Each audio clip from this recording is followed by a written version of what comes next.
নমস্কার, নিউজ 18 বাংলা ডিজিটালে আপনাদের সকলকে স্বাগত জানাচ্ছি। আমি আপনাদের সঙ্গে সোমরাজ। আজ বহু প্রতীক্ষিত প্রায় 9 বছর বাদে শিক্ষক নিয়োগের পরীক্ষা হতে চলেছে। এসএসসি বা স্কুল সার্ভিস কমিশন শিক্ষক নিয়োগের পরীক্ষা নিতে চলেছেন।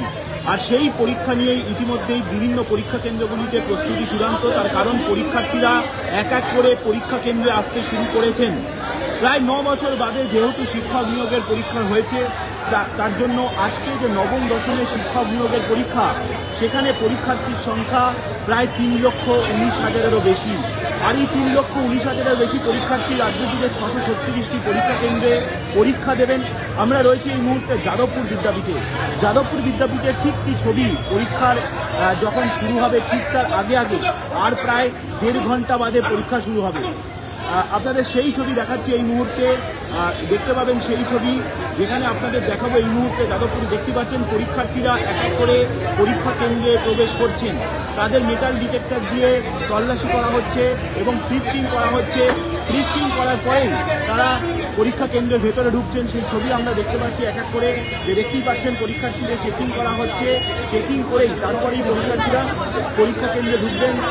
দেখতে পাচ্ছেন সেই ছবি, যে এই মুহূর্তে সেই ছবি আপনাদের দেখাচ্ছি। যাদবপুর থেকে রয়েছেন পরীক্ষার্থীরা পরীক্ষা কেন্দ্রের ভেতরে ঢুকছেন, সেই ছবি আপনাদের দেখাচ্ছি।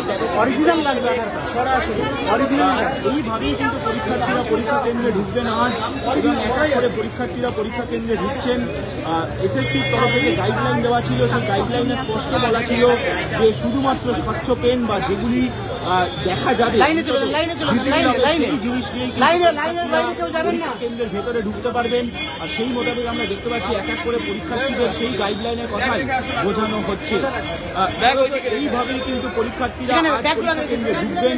প্রায় 3,19,000-এরও বেশি পরীক্ষার্থী পরীক্ষা দেবেন এবং সেই পরীক্ষা কেন্দ্র করে আজ প্রস্তুতি চূড়ান্ত হয়ে রয়েছে। 636টি পরীক্ষা কেন্দ্রে পরীক্ষা নেওয়া হবে। 11টা 45-এর মধ্যে পরীক্ষা কেন্দ্রে পরীক্ষার্থীদের ঢুকতেই হবে। দুপুর 12টা থেকে পরীক্ষা শুরু, দুপুর 1:30 পর্যন্ত। এই পরীক্ষার তাৎপর্য হচ্ছে একটাই, তার কারণ সুপ্রিম কোর্টের নির্দেশে যাদের চাকরি বাতিল হয়েছিল তার মধ্যে যারা যোগ্য শিক্ষক রয়েছেন তারাও আজ পরীক্ষা দেবেন। ফলত সেদিকে অবশ্যই নজর থাকবে যে যোগ্য শিক্ষকদের এই পরীক্ষা দেওয়ার পর কী প্রতিক্রিয়া উঠে আসে। আর অবশ্যই সামগ্রিকভাবে এই পরীক্ষা দেওয়ার পর দীর্ঘদিন ধরে যারা বিএড করে এসেছিলেন তারা আজ পরীক্ষা দেওয়ার পর তাদের কি প্রতিক্রিয়া উঠে আসে, আপনারা অবশ্যই নিউজ 18 বাংলা নজর রাখবেন।